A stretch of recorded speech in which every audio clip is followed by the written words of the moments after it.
Hello, Russian gangster here. You must subscribe to my channel because YouTube treat me like shit. Oh, well, this is no Russian weapon.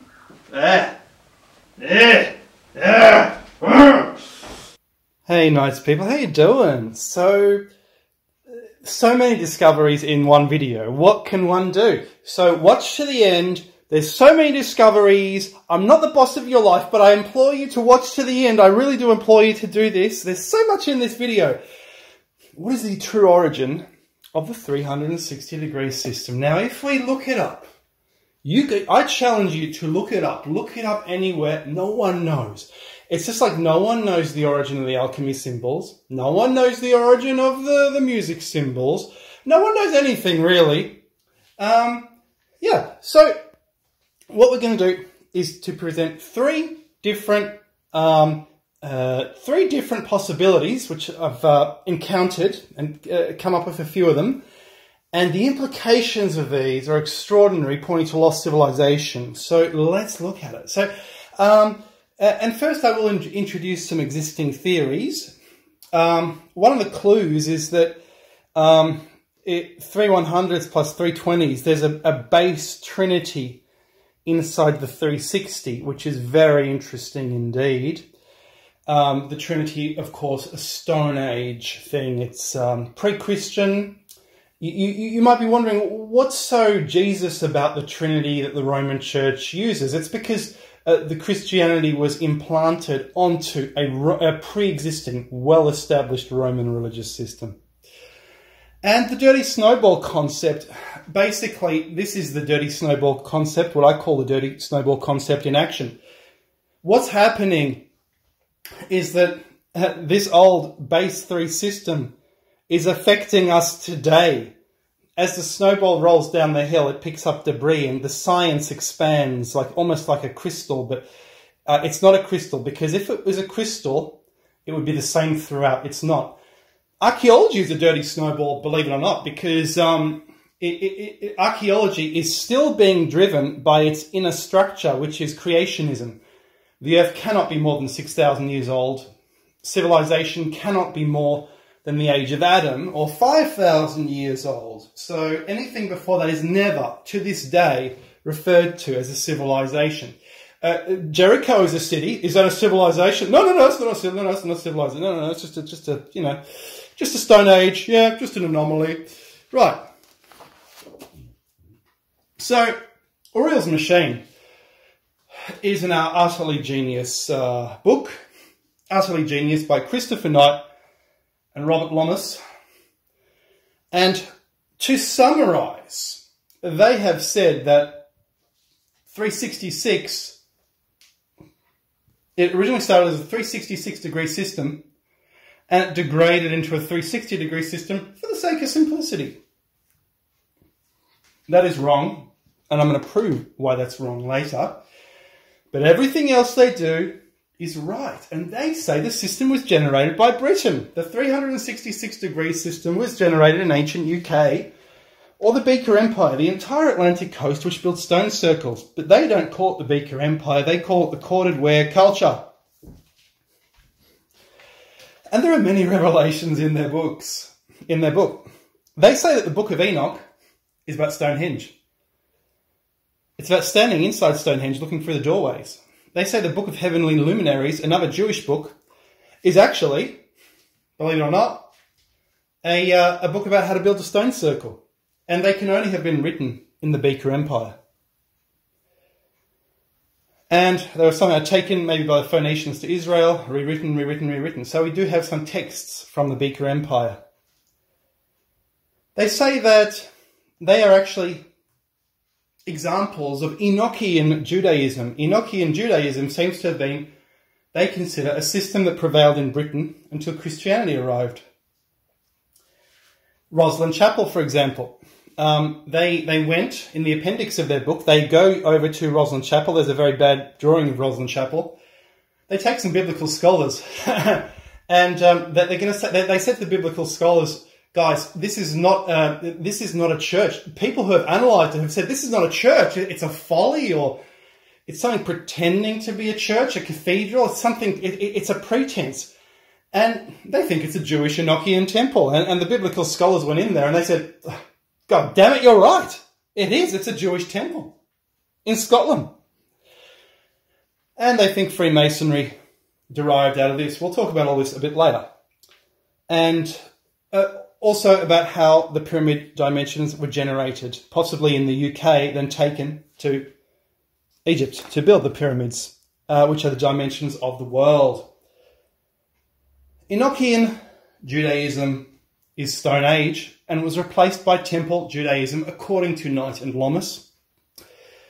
Now, how does it all work? They basically found a book called Butler's The Bronze Age Computer Disc, 1999. A most unfortunate title for a genius work, because obviously it's not a computer disc, but you would judge a book by its title, you would say it's rubbish. I have that book. I haven't read it yet. I didn't know it was so good, but the guy is a genius. Based on the megalithic yard, you can get the orbital velocity, the size of the Earth. And what they did was they took his system, which was a 366-degree system, and they used it to generate the megalithic yard. They realised, these two authors, Knight and Loomis, that 366 swings of a pendulum, 1 megalithic yard in length, times 1 on 366 movement of the sky. And that is how a megalithic yard was generated. Note the abhorrence of fractions in this Beaker Empire, because they used 366 instead of 365.25 days, because one would imagine that 360 degree system was generated by the number of days in the year. Doesn't seem so, but it's close. And because it was close, it's stuck. So basically, the year, or the megalithic yard, the number of swings of the pendulum generated the yard, the geodetic yard, which generated a geodetic mile, which generated the size of the Earth, the orbital velocity, everything else. Or did all this pre-exist in a lost super civilization, which then generated the Stone Age interpretation of that? And I'm going to read a quote right now. It's unbelievable. Bear with me. Now, don't switch off. Watch this to the end. It's really good, but this quote is hard going. In the Minoan and the preceding megalithic system of geomeasurement, the circumference of the Earth is split into 366 degree, and each degree is further split into 60 minutes, with each minute divided again into 6 seconds. Each megalithic second of arc represents the distance of 366 megalithic yards on the Earth's surface, and 6 of these comprise the distance a megalithic minute of arc covers the Earth's surface, and is equal to 2,196 megalithic yards, a unit that Butler called the megalithic mile. There are 60 megalithic minutes of arc to the megalithic degree, and therefore also 60 megalithic miles, that is, to the arc. Since there are 366 megalithic degrees to the circle, it follows the circumference of the Earth should be 60 times 366 megalithic miles, which comes out to 21,960 megalithic miles. Convert this number into kilometres, the result is 40,009.98 kilometres. The polar circumference of the Earth is presently estimated to be 40,010 kilometres, so the megalithic people agreed with modern measurements to the last 20 metres. Such a precise match is unlikely to be mere coincidence. And that is basically Knight and Loomis paraphrasing Butler. And that is possibly how the Great Pyramid is so precise, because these were built, I think, by English people, as we've seen in another video. I've kind of proven that. Sort of. But let's continue. Back to 360. So Fred Hoyle on Stonehenge, a brilliant book. He tested Gerald Hawkins' theories, and he's found that they're, I think they're 1 on 32 chance of being incorrect. So they probably are correct. And that is that Stonehenge is a lunar eclipse predictor. Thing is, though, he says you actually don't need Stonehenge. And that's true. if you had the science to build Stonehenge, why would you need Stonehenge? And as for 360, he says it's actually based on bad astronomy. Now, I'm saying, oh, really? And I like to troll people by writing, you're wrong incorrectly. So, Hoyle, you're wrong. And he suggested, 30 days, which is a roundup of a lunar month, which is the mean length, that's the mean length, times 12, you get 360 days in a lunar year. And he reckons that might be how it's generated. Look, it's a possibility. But of course, that is not the same as that. So he's unsure where 360 originates. As he writes, no reason to suppose Stonehenge man wasn't aware of 365.25 day year. And yes, he also says why bother with Stonehenge when he says you can use a wooden pegboard. Now, he actually makes the assumption that there was no parchment or paper, which is, if there's a Book of Enoch, if there's a Book of Heavenly Luminaries, he's wrong. And it is widely assumed in the whole megalithic community that the whole Beaker Empire practiced Pythagoreanism. Just as a very fascinating aside, this is how it works. The Aubrey holes, he says, tracks the sun's position among the stars at Stonehenge, and two diametrically opposed pegs are placed in the holes, and they keep shifting every year or two. Those are the sun's shadow. And you would do a line of sight to see where the moon is, to see when the moon was going to intersect with one of these nodes. And he said something very interesting. He said he reckons, and by the way, these two nodes are probably Rahu and Ketu in Indian mythology. So straight away, he didn't know about Indian mythology. He didn't know about Rahu and Ketu, but it seems Rahu and Ketu are at Stonehenge, which kind of proves his theory and Gerald Hawkins' theory. Gerald Hawkins, an absolute genius. Everyone in the 50s was saying Stonehenge was built by barbarians. He said, no, these were very smart people. And they said, rubbish, they didn't know this, rubbish. You see how much evidence we have? They don't have any evidence. But anyway, Hoyle said something very interesting. He said the fact these nodes are invisible led to a fascination about the invisible God. Thus, the sun god was replaced by the invisible God, Yahweh. And he reckons that started at Stonehenge. Fascinating. Jesus. More 360. Now, this is very interesting here because it seems that human ages are actually, were thought of in ancient times as generated by planetary orbits because, firstly, the alignment of the planets determined your life. So why wouldn't the alignments of the planets determine your age? So 10 is roughly the orbit of Jupiter. It's actually 11. 20, if you're age 20, you're one generation. You're basically reborn when you're 20. Because when you're 20, you sort of know everything about the world. You know everything already. You're arrogant. So you're like a baby. You're the whole universe. You know everything. And 20 years, every 19 and a half years or almost 20 years, Saturn and Jupiter conjunct as they're doing right now. The father and the mother, they come together. Now, what happens when you hit 30? Well, that's the orbit of Saturn. So Chronos, so you become wise. So Jesus starts teaching at 30. And of course, 40, which is a 30 plus a 10 or a 2 generations, is in the Middle Ages. As soon as you hit 40, you're old. That's 40. If you're 39, you're young. Anyway, 30 times 12 months, I've noticed, is 360 months. So when Jesus hit 30, he hit 360 in months, or otherwise known as moon years. So 360 degrees. A degree means a step down in Latin. 360 step downs, whatever that means. So this is the first. This is one of the possible reasons for what's going on, right? Yeah, it's just so fascinating, just so utterly fascinating. Yeah, I didn't skip a page. It's okay. So that's the first possible reason. Okay, but what's the relation of 30 and the 30, the orbit of Saturn, which generates the 360? What is the relation to Earth? And the answer is, well, I can't think of one. None. So that's a problem for the theory. So let's get a better theory, and I love this theory the best. So Hoyle is not an amateur astronomer, and I've noticed, and I've written about this in my pyramid book, that the moon, and I've read this in many amateur astronomy books, covers half a degree in the sky. And I thought to myself, well, isn't that funny? And as soon as you say, isn't that funny, that means you know you've made a discovery. That's what one of my professors said to me a long time ago.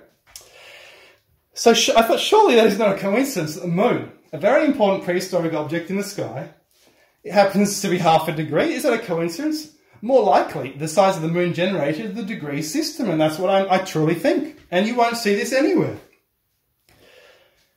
But there's a problem.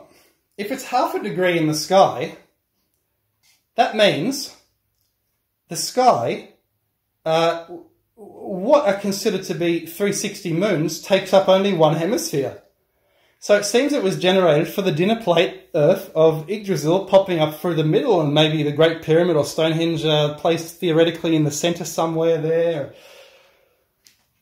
So that's a problem. What about the other side? Then you'd have another 360 on the other side of a spherical Earth, and you'd have 720 moons. What's going on? So it looks like, if this system is true, if this theory is true, then the degree must have doubled in size from the moon size to a double size. And we have the double size. So this theory works with part B of this theory, the second possibility that of the second theory, clause B. That is an alchemy symbol, sun and moon. And you will notice, since the moon is the same size as the sun, half a degree, that makes 1 degree. And that is a monad, singular, God. Rebirth, regeneration, eclipse, end of world, or platinum in alchemy. That is the symbol of platinum. Sun and moon, gold and silver. And it was assumed that platinum was somehow a mix of silver and gold, because platinum does not react. If you do electrochemical experiments, you use a platinum electrode because the electrode itself will not react with the electricity. It will not electrochemically react with the electricity. And you can keep running an experiment with platinum electrodes forever. It's a very good thing to use. And they thought, oh, it's got some gold properties in there that make it unreactive. It's a mixture of the two. But that is 1 degree in the sky, the sun and the moon together about to eclipse. Or a third possibility, is it all a base 6 system? And I've noticed the base 6 system is actually generated by the Trinity, which in turn is generated by something else. This is so interesting. So 6 times 6 is 36 times 10 is 360. So straight away, we're doing the perfection of 6, the 6 squared. And the 6 squared times 10, you can actually generate, I've noticed you can generate a series of 3s, because you can just reduce them all, you can just reduce it all down into a series of sorts. I'm not a mathematician, but I try my best. And the series is generated by base 3, multiples of the sacred 3, which tell me that the base 6 system comes from the Trinity base 3 system. And we'll see what generated the base 6 system later, what I suspect generated it. Now, the Trinity system also applied to the sky, because then they say, okay, well, if we're going to apply the Trinity system to the sky, we'll have 12 constellations. This also generated the clock face. 360 on 12 is 30, the sacred number of a singular constellation. And we've seen how sacred 30 is in the sky. And they used base 6 and 3 multiples to generate that. And so what I'm basically saying is the 360 has common factors in the Trinity. Did the Trinity generate the 360 degree system?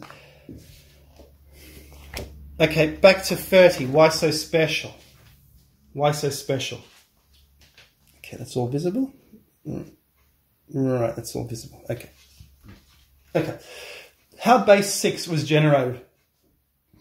Now, I've told you about base 6, so where did base 6 comes from? Well, firstly, why is 30 so special? Observable lunar month is 29.5 days. You round it up to 30. Would that assist instead of using leap years? Maybe, they thought, oh, rounding up to 30, that'll work. A couple extra leap days. Yeah, maybe that'll work. Let's try it. Oh, it doesn't quite work, but let's stick with it because 30 sounds nice. Yeah. And it didn't quite work. But the base 6, what is it about the base 6 that generated the 30? Where did that come from? I think it comes from Joachim and Boas. So Joachim and Boas are essentially these are basically twin pillars, and they have names. These twin pillars were found outside the Temple of Solomon at the entrance. And I'm thinking, okay, if you're going to name pillars, these must be the names of gods. And if so, if they are gods, they're probably a pair of totem poles. Which, if they are totem poles, they'll have 3 gods each, as we showed in the totem pole video. This was the Eurasian norm, to have 3 gods in the totem pole. So basically this is where Gog Magog comes from, right? And this was in the temple, Jewish temple tradition, probably a pre-Jewish tradition, because the Jews themselves possibly didn't know why they did this. They were carrying on an earlier tradition. It's in Masonry. It's so diverse. It's in Tarot. Masonry possibly is in Enochian Judaism. It's in Tarot. And Stonehenge had probably 9, because it had, in 9000 BC, they found 3 pillars in the Stonehenge car park. There would have been 3 pillars, and they're calling them totem poles, which means there would have been 9 gods. And 9, of course, is a very sacred number in ancient Britain, in Wales, for instance. And it brings me to an interesting aside. We talked about Andrew Cross. That I believe he's a very pre-Tesla figure. He's an electric universe theorist of the 19th century. Early 19th century, a bloke in the 70s wrote a book called a man called Peter Haining. He wrote many books. Wrote a book called The Man Who Was Frankenstein. And basically it seems Mary Shelley attended Cross's lecture in, I think, 1816 or something like that, in London. It was like the only time Cross lectured early in his life to the public, and they attended it. It's in their diary.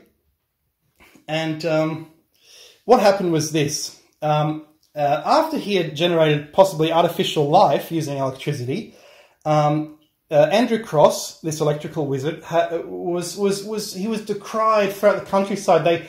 They said he's responsible for the famines. He built a vast electrical network around his house, which I'm sure is a precursor to Tesla's Wardenclyffe Tower.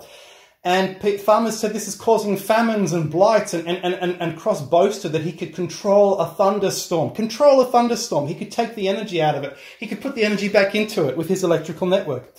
A fellow called Reverend Smith walked up to his property, holding a cross with some angry villagers, and Cross and they supposedly stared fearfully at the electrical network, and they accused Cross of trying to summon the gods Cob, Mob, and Chitty Bob. Now that's why I've included this aside. There's a Somerset version of Gog Magog. So this was still around even in the 19th century, the triple god. But anyway, Cross rode up to them on his horse, and he said, "What are you doing?" And apparently one of the guys said, "Oh, it's him! It's the devil!" And they ran away. And Cross said to the priest, "Who are you? And why are those men running away?" And the priest said, "Criminal, you've defiled everything. And we've come here to ask heaven's protection against you." And Cross just sadly rode away, to continue his electrical experiments. He was certainly a bit of a recluse. So, Masonry, Enochian Judaism, according to Knight and Lomas, very clever, those authors. 33 degree, where does that come from? What is it about 3 times 11? That could be 3 times Jupiter's orbit. But, I reckon it's 3 plus 3. That means going into the temple, because you're going past the Yachim and Boaz pillars. And I forgot to mention here, just the etymology. Yachim sounds like Yahweh, and Bo. Bo in Eastern Europe is God. All over Eastern Europe, a vast area, Bo is God. So they actually have God names themselves. They're old totem poles. But it's a 3 plus 3 degree, or it's a 3 times 3 degree. So it's a 6th or a 9th degree. It wasn't 33. Honestly, what kind of organisation would have that many degrees in it? It's more like a 6th or a 9th, isn't it? And it's a 3 plus 3, and that's where it came from. And it's been contracted into 33rd for the sake of simplicity. But this reveals that 27 is an ancient sacred number. What if you multiply all the 3s together? I think that's a very underrated number. And what's happening with the 27 Club? All the musical gods seem to want to die at age 27. The 1771 Britannica mentions that Masons claim a standing of 1,000 years. That's 1,000 years before 1771. That's into the Dark Ages and presumably before that. So it's prehistoric. And it says they are masters of secret building methods. So I reckon the Masons originally, they must have been making those Inca walls and the Egyptian walls. I mean, what else? Okay, I forgot this one, and this happened last time as well. I forgot one slide. As an aside, and this is where the tremendous implications come in, was alchemy generated by high-tech chemistry? I think so. This is a proof of a lost civilization, because if you take this symbol, which is actually the eclipse symbol, which is what's happening at Stonehenge, Fred Hoyle himself actually said, I have a feeling that these Stonehengers thought that the eclipse was some kind of creation of the universe, the lunar eclipse that is. Solar eclipses were too rare to bother with. These were lunar eclipses, which happen about 6 times a year. But anyway, in alchemy, what happens is that meeting of the sun and moon brought in the 4 states, which brought in the sulfur, mercury, salt theory of all matter composed of sulfur, mercury, salt. And you have to wonder, where does that come from? And is that where the Trinity comes from? Sulfur, mercury, salt components, because that's what it seems to be. That is the Trinity. And basically what that means is that is not chemical sulfur, mercury, salt. That is basically just, it's basically male, female, and matter. That's what it is. And was it generated by proton, electron, and neutron? In other words, the large male, the small female, and the neutron. Was this, and I've given them alchemy symbols just for the hell of it. But if that is the case, electrons were not discovered until the Crookes tube was discovered, and they thought, hang on a second, this must be an electrical form of matter, and we'll call it the electron. Was the Trinity generated by prehistoric chemistry, physics, in a lost high-tech civilization? I think it was. And I believe this is reflected in the pyramids. Look, I got the idea of thinking the pyramids is something else from Robert Temple, who said it was the Sirius system. Look, look, it's the brightest star in the sky for sure. It's only about 30 light years away or so, and he said the very slight difference between Khufu and Khafre is the Sirius system. And I was thinking to myself, well, there's also a very slight difference between Alpha A and Alpha B in Alpha Centauri, the nearest star. And there's also a very slight difference between the proton and the neutron, and then a much smaller Menkaure. What's going on? Is this the proton, neutron, electron? Is this all the science of the world incorporated into the Great Pyramid? Even by Stone Age people who no longer knew what science even was, but they carried on the knowledge. I mean, why else would you do it this way? So chemistry generated alchemy, which generated chemistry.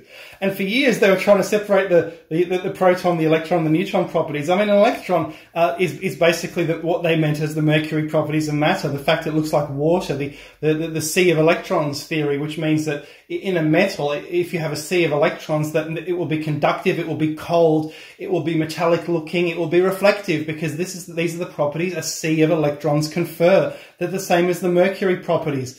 The sulfur is kind of, I don't know, you wouldn't call it the proton properties because you can't have atoms without electrons, but you see, this is what I'm saying. So, was Trinity generated by prehistoric chemistry?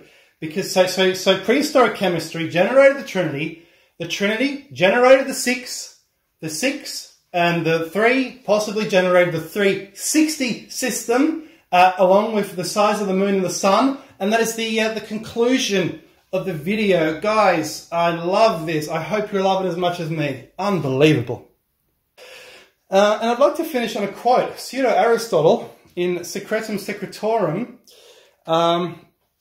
AnyXT tells me this is a fake book, but I don't think so. I've said it before. The sons of Seth had all the knowledge of the world, which was then lost and only partly re-established, and the Greeks, by the Greeks, Arabs, and Christian academics. Thank you. Hope you enjoyed.